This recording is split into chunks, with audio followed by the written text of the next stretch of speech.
Hello, everyone, and welcome to Blogging Theology. Today, I'm delighted to talk again to Sheikh Hamza Karamali. You're most welcome, sir. Assalamu alaikum. Wa alaikum salam wa rahmatullah. Pleasure, Paul, always. Great to have you back, as always. For those who don't know, Hamza is a traditionally trained theologian who specializes in arguments for the existence of God and the truth of Islam. He's the founder of Why Islam is True, where he trains scholars, imams, school teachers, and parents how to use rational arguments to show their students and children why Islam is true. He is releasing a series on the red heifers called The Truth About the Red Heifers That No One's Talking About on his YouTube channel, and I'll link to it in the description below. The first two episodes are out and more are on the way. Now, as Western governments all over the world seem to be restricting Muslim freedoms, he is releasing a theological response to Islamophobia called Unapologetically Muslim: How to Flourish as Muslims and Deal with Islamophobia in Secular Societies. And the link to those are in the description below as well. Now, the end of this month, the end of April, marks the Jewish Passover, and is rumored that right-wing Israeli groups are planning to slaughter red heifers at Al-Aqsa Mosque in the hope of fulfilling a Jewish prophecy. According to Jewish tradition, the ashes of a perfectly red heifer are needed for the ritual purification that would allow a third temple, and you can read about that in the book of Numbers in the Bible. There are fears that this could strengthen calls for the demolition of Al-Aqsa Mosque and escalate tensions in the region. So my first question to you, Sheikh, really is, what exactly is this red heifer sacrifice? So it's in the book of Numbers, as you mentioned. It talks about this idea of a kind of ritual impurity.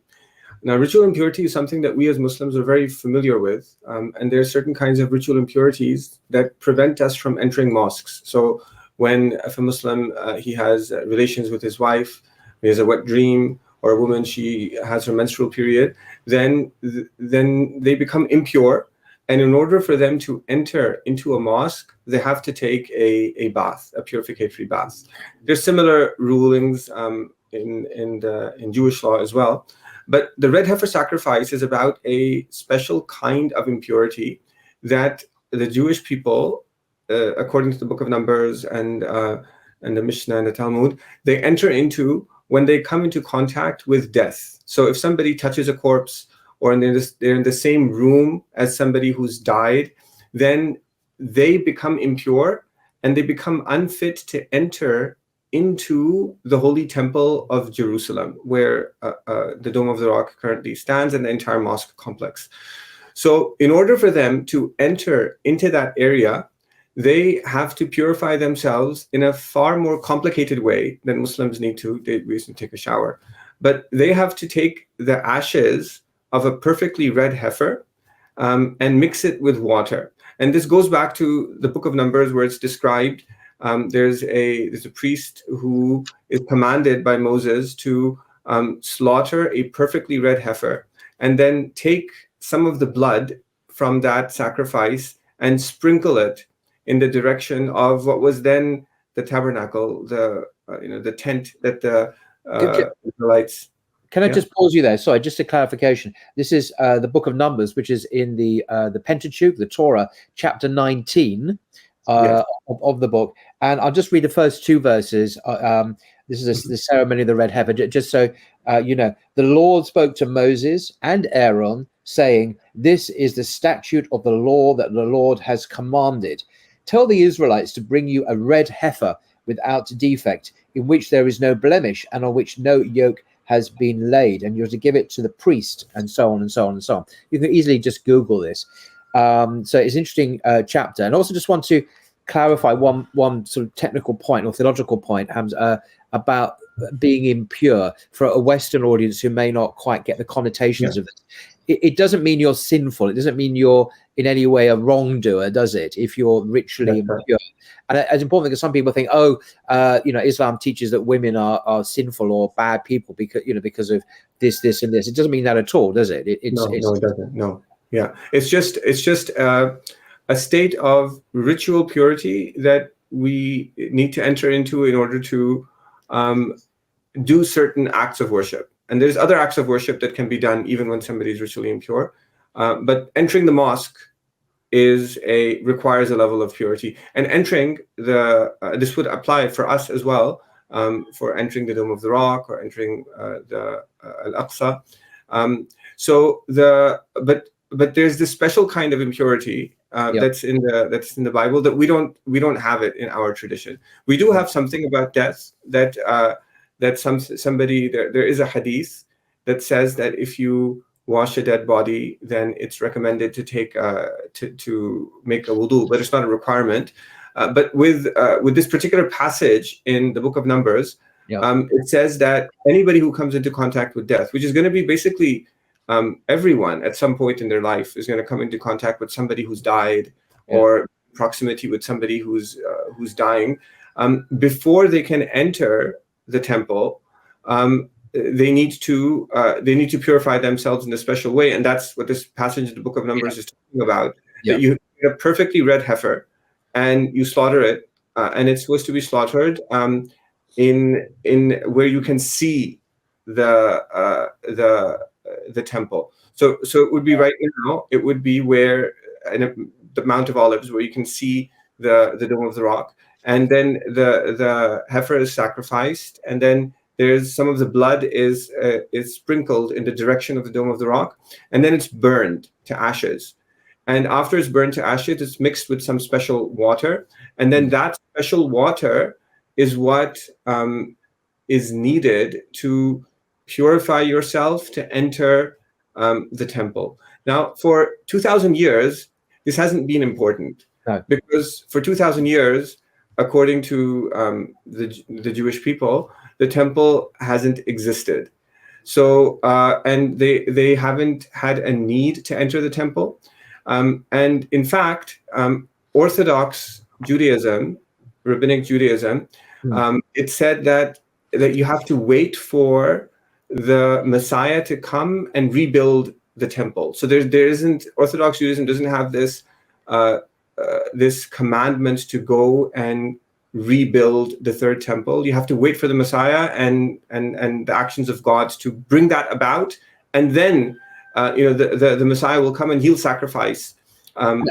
Just to stress, so that's absolutely right, that this is the Orthodox Jewish position. This is not just a sect. This is the normative Orthodox Jewish position that that you can't really reestablish this until the Messiah himself comes, and of course the Messiah, in their view, has yet to come. Of course, we may differ about who Jesus, peace be upon him, was, but in their view, the Messiah hasn't come.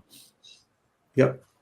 So they've been, so for 2,000 years, it hasn't really been an issue because they have no temple to enter to, so you don't need this purification. You don't need this purification process. So before the destruction of the temple, there was a priesthood.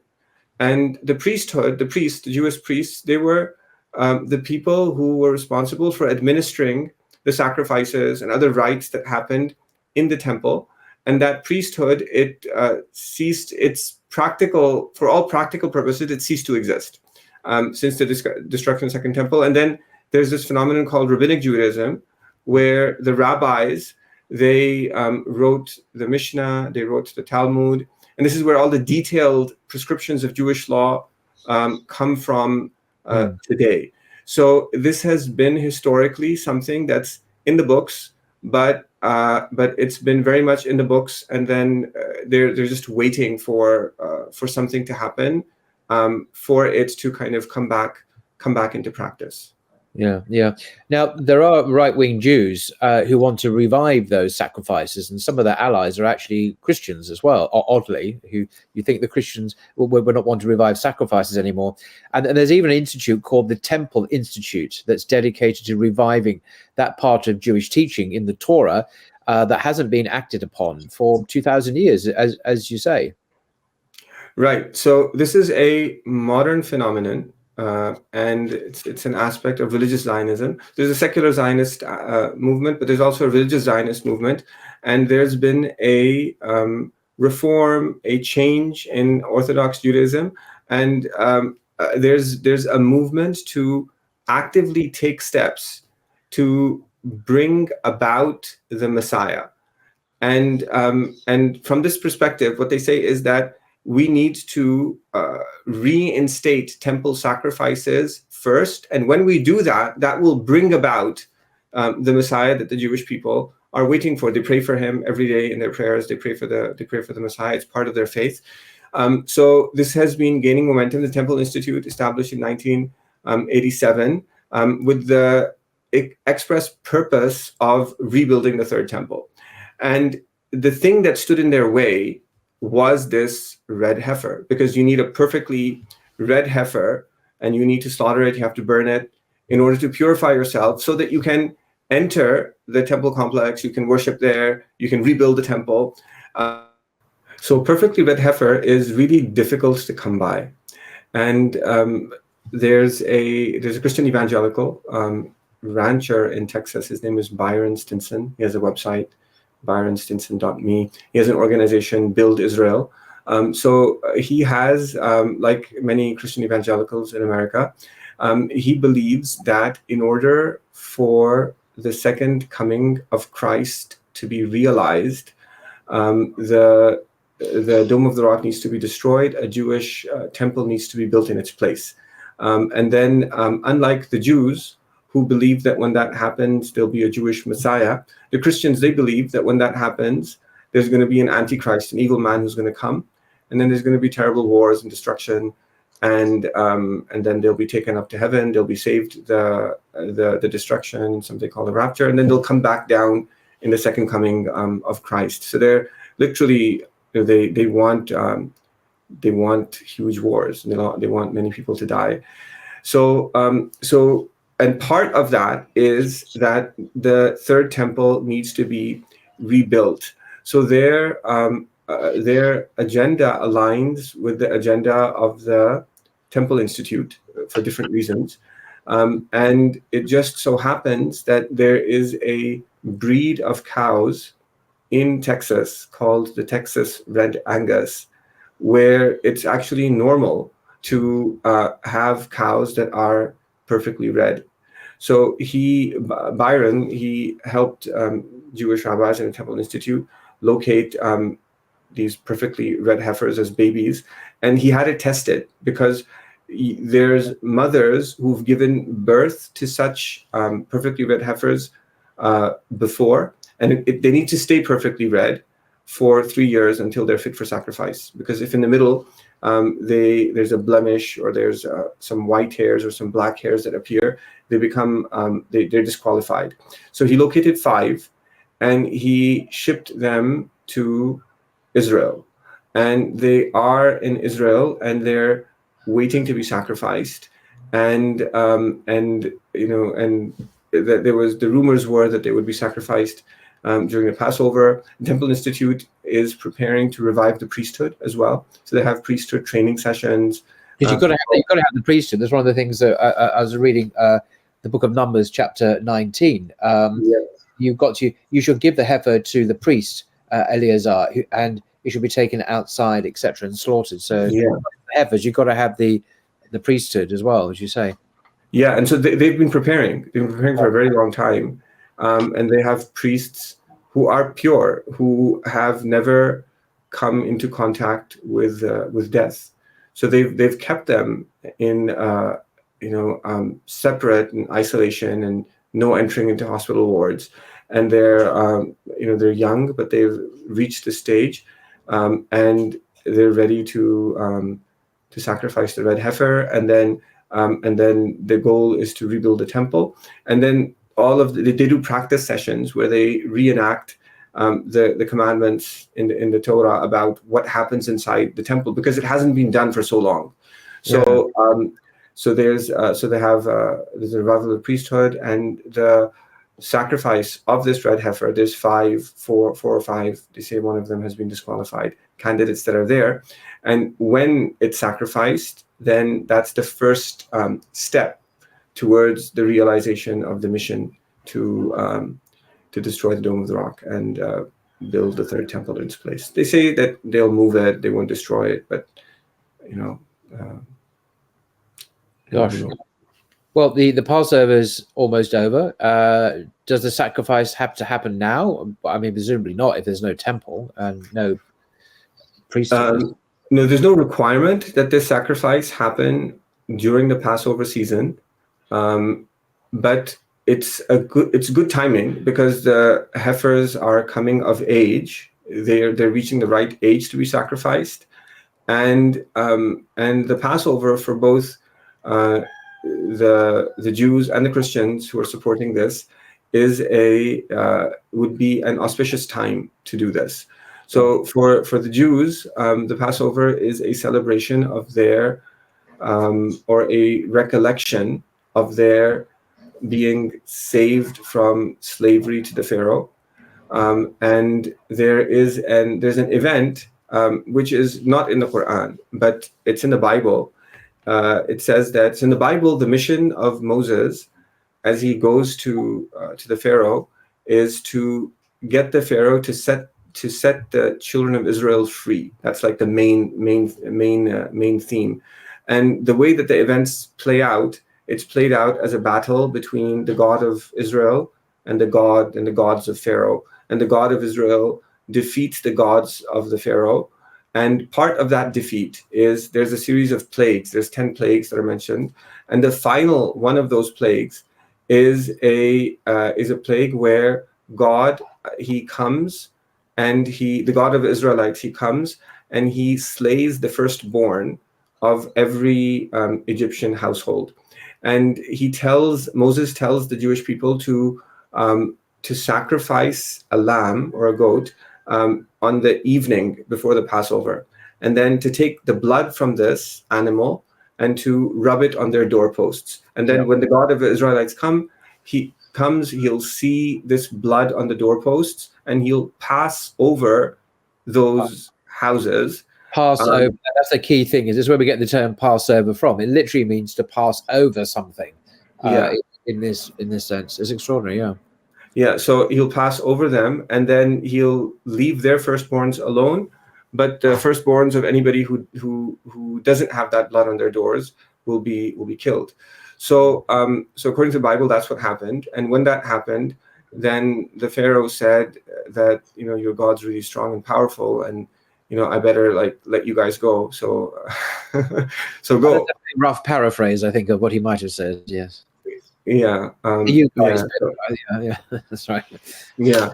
So he set them free, and then after he set them free, he changed his mind and he came after them with his armies, and then there was a drowning that happened.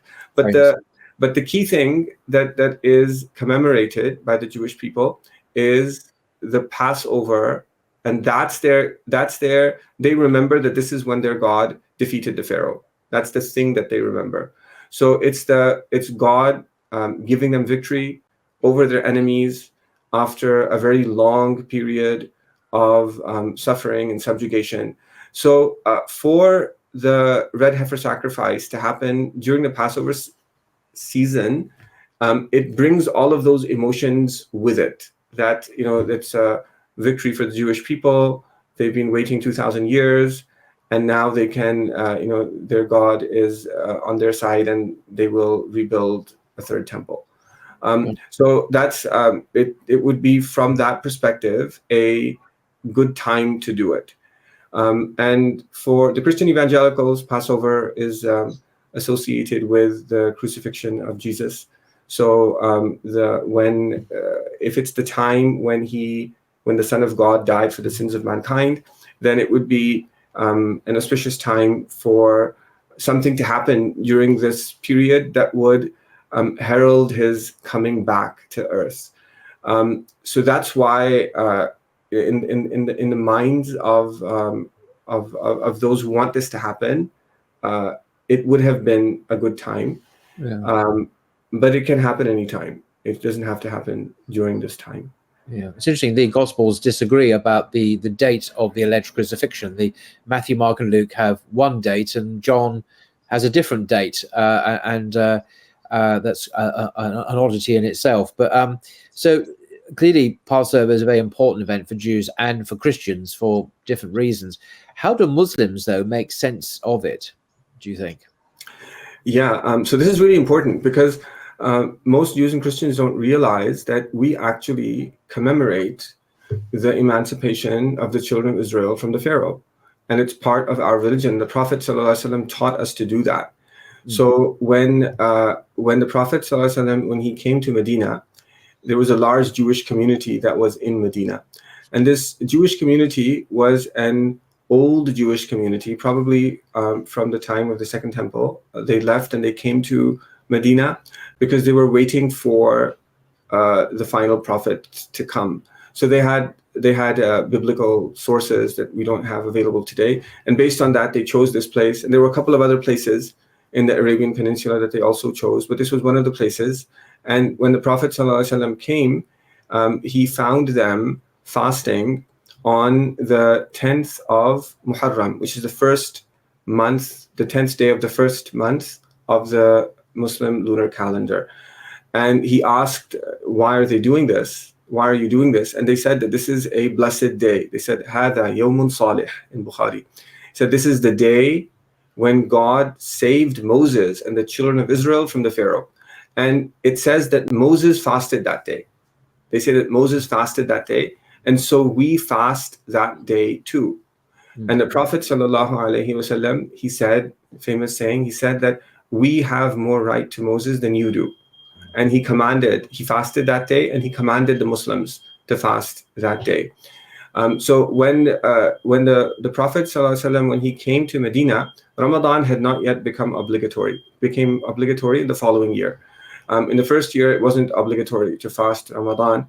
But the day of Ashura was an obligation. So it was the first obligatory fast in Islam, which was superseded by the obligation of fasting Ramadan, and then it became a recommendation.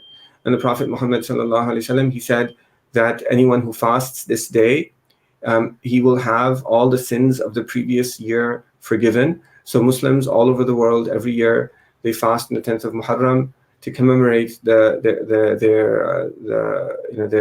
release from slavery. There's actually a dua as well, like that we say every morning. The Prophet Muhammad ﷺ, he said that whoever says every morning a particular prayer, it says, Allahumma inni ushiduka, Allahumma inni asbahtu ushiduka, wa ushhidu hamalat arshika, wa malaikataka, wa jami'a khalqika, annaka anta Allahu la ilaha illa anta, wahdaka la sharika lak, wa anna Muhammadan abduka wa rasuluk. Whoever says this 4 times, it means, oh Allah, I call you to testify that I bear witness that there's no God but you, and that Muhammad is your prophet. And I also call other things to testify, angels and other beings. Whoever says this 4 times shall have the reward of freeing a certain number of the children of Israel from captivity. Because the children of Israel, they were Muslims. So they were Muslims who were being persecuted by people who were wronging them, killing their children, enslaving their women, doing terrible things to them, and we identify with them. So, but the event that we commemorate, and that's in the Quran as well, that again and again and again, it is the miraculous drowning of the Pharaoh, and it's not the Passover. And that's the thing that's mentioned in this hadith as well. And if you look at the Quranic narrative, it's in Surah Ash-Shu'ara. It describes how the children of Israel, they escaped from slavery. In the Quranic narrative, God revealed to Moses that escape with them secretly at night. Asri bi ibadi, innakum muttaba'un. Go out quietly at night. You're going to be followed. So the scholars of tafsir, they say that the ancient Egyptians, they had some kind of a festival. They were heedless as this was happening, and so they made preparations and they fled. They left, and God tells them that you will surely be followed. And so the festival happened, and then in the morning it was discovered that all of their slaves are no longer there. And then the Pharaoh got really angry, and he had a proclamation, and he said that this is a inna ha'ula'i la shirzimatun qalilun wa innahum lana laghaizun, that these are just a small group of people and they've really made us mad. And then he sent people to summon his armies, and he gathered an army and he chased after them. And then there's a very, very powerful description of how the armies of the Pharaoh behind Moses and the children of Israel, and there's some body of water before them. And a number of the children of Israel who are with Moses, they say, Inna lamudrakun. They said, it's over. Like, we've been caught up. Like, we have nowhere to go. Yeah. And Moses, he says, Kalla. He says, no. Inna ma'iya rabbi. Verily, my Lord is with me, and he will guide me. And so then he strikes the sea with his staff. It splits open, and they go across, and then the Pharaoh follows, and they're drowned. And so this is the event that's commemorated. And if you look at how it's described in the Quran, the Passover actually doesn't fit, because the Pharaoh didn't say leave. They left secretly, and he came after them, and there wasn't enough. There's no firstborn sacrifice that's mentioned. There's no firstborn killing that's mentioned, which is it doesn't make sense. That you have these criminals who are killing your babies. They're killing every son, and so God comes and leaves the criminals alone and kills their babies. It doesn't, it doesn't kind of. It's not the message that the Quran gives. No. So the day of the Passover is commemorated in this way, and I think that this is how it used to be. We have evidence from the Quran and Sunnah that in the religion of Moses, this is how it used to be commemorated, and it's more fitting to worship God by denying something to yourself and submitting to Him and lowering yourself to Him, than to celebrate that this is the day that God came and destroyed our enemies. Yeah. So that's how it's that's the meaning of the Passover for us, and I think that this is something that has to be communicated a lot more. Very interesting. Thank you for that. I also wanted to ask about Surah Al-Baqarah, the second chapter of the Quran. Is also sometimes called the chapter of the cow or the chapter of the heifer. Interesting enough. How is that related to the red heifer?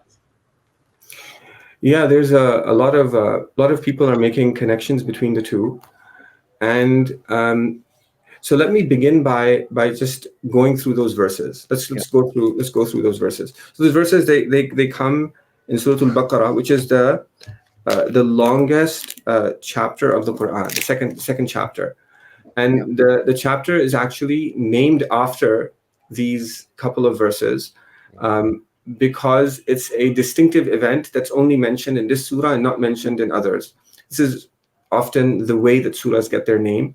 They're identified with unique things that are only found in that surah. So in this surah, this is the only chapter in which the Baqarah is mentioned. Now, Baqarah in the Arabic language, it has at the end of it something that is sometimes a sign of some femininity. So we say, for example, we say Muslim for a male Muslim, and we say Muslimah. You add a ta marbuta at the end for female Muslim. So people sometimes think that that's what's happening with Baqarah, but that's actually not the case, because the ta at the end of Baqarah is not for femininity, it's for singularity. And so you have Baqar, which means cattle, and Baqarah, which means a single head of cattle. So properly speaking, in the Arabic language, a Baqarah, it can be bull or it can be a cow, even though it's popularly translated as cow. So a heifer is a baqarah, but a baqarah does not have to be a heifer. So that's the first thing. The second thing is that the story, a true story that's in the Quran, it's about, it says that when وَإِذْ قَالَ مُوسَى لِقَوْمِهِ إِنَّ اللَّهَ يَأْمُرُكُمْ أَن تَذْبَحُوا بَقَرَةً. Which verse is that, Sheikh? This is verse 67. All right, thank you. Verse 67. So verse 67, this is an exhortation. So the Quran is different than the Bible, because in the Bible often there's long historical narratives, but that are just historical narratives. Yeah. But in the Quran, everything, it has an exhortation. There's a purpose to it. Yeah. So there's an exhortation that's being given here, and the children of Israel are being exhorted to remember the time when Moses said to his people that verily God is commanding you to slaughter a baqarah, a head of cattle, which could be a heifer, could be something else. So there is a background to this that is actually mentioned in the verses that come afterwards, and that's that there was someone who was murdered, and the children of Israel didn't know who the murderer was, and so they came to Moses and they said that there's a murder, unsolved murder, and we don't know who killed him. So what do we do? And the Prophet Musa, he said, verily Allah commands you to slaughter a baqarah. And so they responded. They didn't understand the connection. They said, well, there's an unsolved murder. Why are you telling us to slaughter a baqarah? And they said, are you mocking us? Are you making fun of us? Which here is, it's mentioned as to indicate a lack of reverence and submission to God, lack of reverence for his prophets. Yes. And God and the Prophet Moses were very patient. And then Moses, he explained its characteristics. He explained that it neither too old nor too young. And then they said, give us more details. And then they said, what's its color?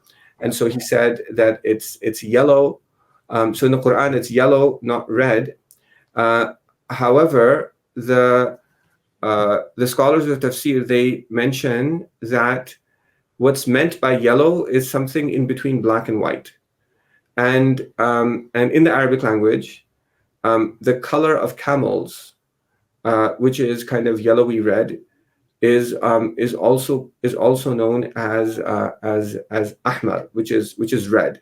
So red and yellow, they are with a reference to cattle and camels, they're close enough. So it could be the same. It could be the same color. So they were commanded to this. Every time they asked, they said, "Well, we don't have enough information, and so please be more precise." And so this is like it's like a child. I have a couple of children, so they all go through this phase when they you tell them to do something, and they know what it is that they have to do. But they say that, well, but is it like this or is it like this?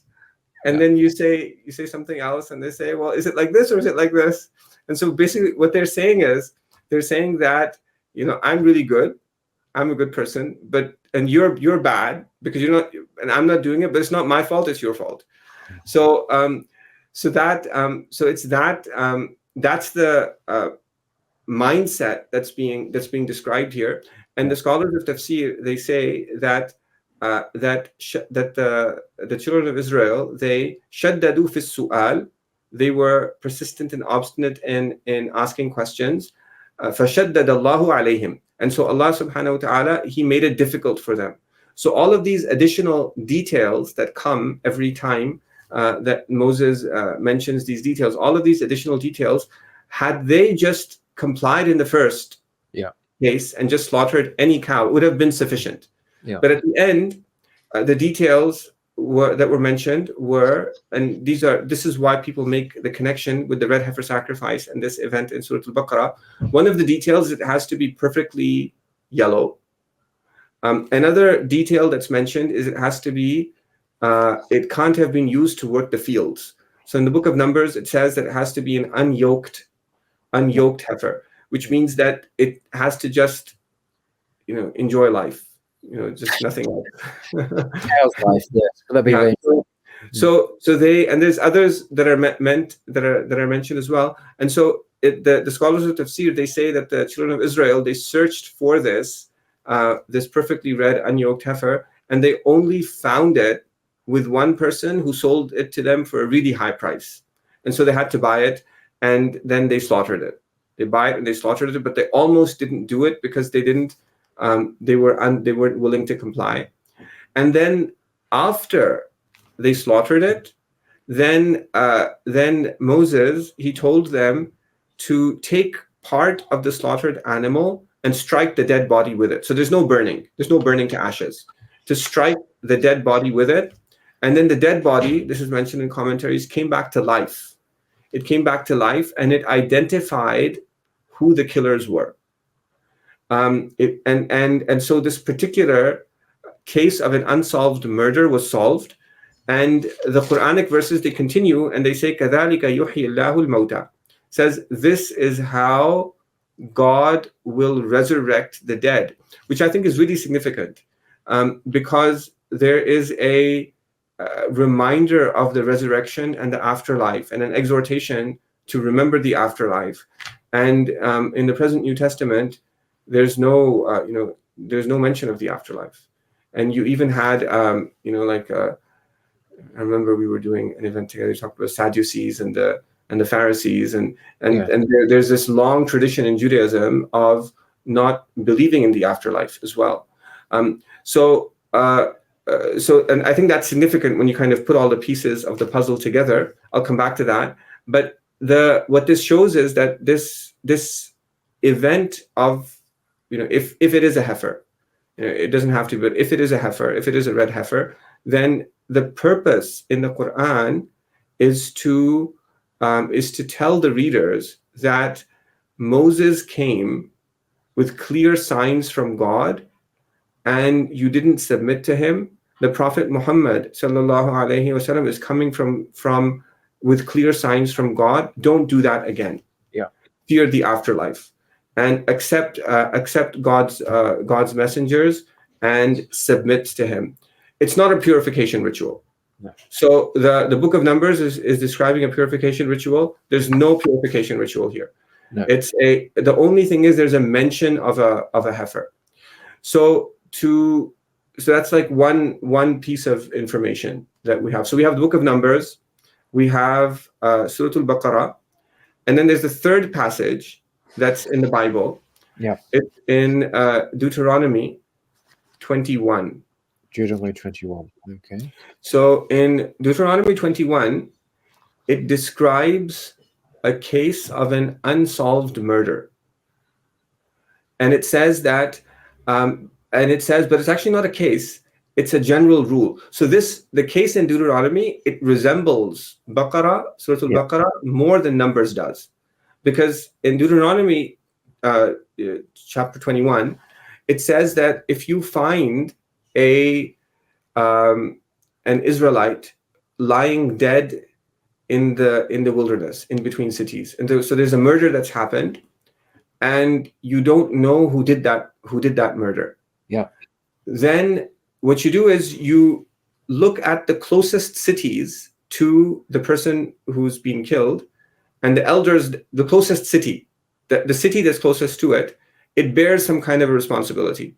And so the elders, they come and they say that they bring a heifer, and this is where there's a heifer here too, but they bring a heifer, but there's no requirement that it has to be red, but it has to be unyoked. They bring an unyoked heifer, and they kill it, not by sacrificing it, but by breaking its neck. Yeah. Which is a very painful way to die. So they break the neck of the heifer, and they say that they didn't kill this man. And when they do this, they are exonerated of all blame.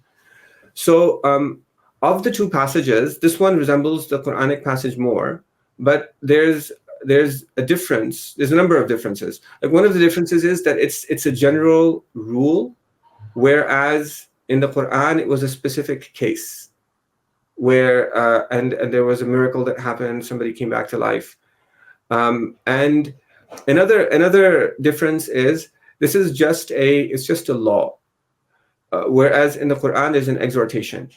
So it's just saying that if somebody's dead, you don't know who did it, then take a heifer, break its neck, and say you didn't do it with the closest city, and then you can move on with your life. So I think that like if you kind of put all the pieces of the puzzle together, which I think that we need to do more of. So there's a lot of academic scholarship that examines the corruption of the Bible, and they try to make hypotheses about how that corruption happened. And there's a lot of useful information there, but there's a piece of information that we have that secular scholarship does not have, which is that we have genuine revelation from God, and that talks about those same events. It tells us about who Moses was. It tells us who the children of Israel were like, the Muslims of their time. And so you can, as a Muslim, you can piece together the pieces of the puzzle and come to you can make sense of it as a Muslim. And I think that's something that we need to do. We need to make sense of it. And because this enables conversations with Jews, with Christians, and I think that the picture that's painted is often, you can see that it's more moral, and it's more beautiful. It's actually based on evidence too. So if you put all the pieces together, then I think that the case in Deuteronomy is most likely a corruption, because the breaking of the animal's neck is not consistent with teachings that God gave to every single prophet, that whenever an animal is killed, it has to be killed mercifully, and it can only be killed for the purposes of eating. So killing animals for sport is not permissible. Torturing animals is not permissible. And so there's something off there. And then its resemblance to the Quranic narrative is telling you what it was originally like, and then it became like this. Right. The red heifer sacrifice is it's not really related to Surah Al-Baqarah, apart from the fact that there's a red heifer. And I think like in secular academic scholarship, they would say it's a priestly corruption. It's something that the priests, there's a whole bunch of rules that they say that the priests probably put in after the fact. And I think that makes sense. I'm working on another episode on this. Inshallah, I'll kind of working through my thoughts. Maybe we can talk about it again. Yes. So about this series that you're making, what are the other episodes, and what are they scheduled to be about? So the next episode is going to be about the Jewish priesthood and rabbinic Judaism, because we have information in the Quran that if you connect it with modern academic scholarship, you can see where the corruption happened, and you can understand what the priesthood used to be, and how it became corrupted. So there's an episode on that, and where modern Judaism comes from and how it diverged from its original Mosaic origins. And then there's another episode on modern religious Zionism and where that came from. So the transformation of Judaism into the modern age from a truth-based Islamic perspective. So I think that what's happening right now is that Muslims, they're responding emotionally right now. There's this red heifer hysteria, and people say there's a conspiracy and this is happening, and it's not a conspiracy. It's out in the open. Everybody can see it. But it's important for us to be able to make sense of what's happening from our own perspective, and reclaim the narrative, and have conversations with people. I think it's an important element that's needed beyond the protests. The protests are important, but the protests are also there. They reveal another problem, which is that that there is a bias against Muslims, which we've always known, but now it's becoming more and more apparent. The value of Muslim life, more explicit, and it's ramping up as well. It's getting hotter, I've noticed. Yep. Events in Palestine and the protests of the Muslims there, they're playing a role in that. There's rising Islamophobia. So I have another series, another video that I'm also releasing, which inshallah the link will be in the description, on how to a theological response to Islamophobia, which I think it's important for us to be unapologetically Muslim, but have our own narrative that we're giving. Yeah, that's extremely important to have this narrative and for us to come from Muslims. Exactly. So thank you very much, Hamza. And in case you're interested, as you say, the link to your response to Islamophobia, called Unapologetically Muslim: How to Flourish as Muslims and Deal with Islamophobia in Secular Societies. The link is in the description below. Please do watch it. I'm sure you will benefit hugely from that. So thank you again, Hamza, for your time, your expertise, and the calm, rational, academic way that you present the issues without any hysteria or emotionalism, as you say, because we need to have cool heads as well as hot heads. Hot heads sometimes are appropriate, but at the moment we also need cool heads to think about what's going on, so we don't get things wrong and make mistakes and not see things correctly. So thank you very much indeed. Until next time. Thank you, Paul.